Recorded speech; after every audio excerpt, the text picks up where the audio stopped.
தெய்வம் எங்கெல்லாம் இருக்கிறது எங்கெல்லாம் இல்லை என்ற ஒரு கணக்கு, தெய்வம் எங்குமே இல்லை என்ற ஒரு கணக்கு, ஒவ்வொருவர் நெஞ்சிலும் தான் தெய்வம், இது ஒரு கணக்கு. கோவில்களில் அப்போது தெய்வம் இல்லையா?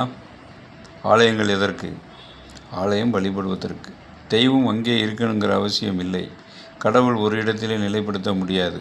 ஆதியும் அந்தமும் அற்றவர் தான் கடவுள். அப்போது தெய்வம் என்பது கோவிலில் வழிபாட சிறந்ததா இல்லையா?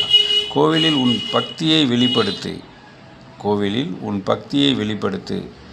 ஆலயம் சொல்வது பக்தா, நீ தூய மனதோடு உன் பக்தியை வெளிப்படுத்தினால் உனக்கு வாழ்வியல் மகிழ்வாகும். அது எங்கிருந்து வேணாலும் அருளப்படும். கடலாய், கடல் அலையாய், மலையாய், ஒளியாய், சூரியனாய், சந்திரனாய், பூமியாய் உனக்கு அருளப்படும். அதை வைத்து உன்னுடைய வாழ்வியல் நெறிமுறைகள், கஷ்டங்கள் அகற்றப்பட்டு நிம்மதி கிடைக்கும். இதுதான் உண்மை. இதுதான் இந்து மகா தத்துவம்.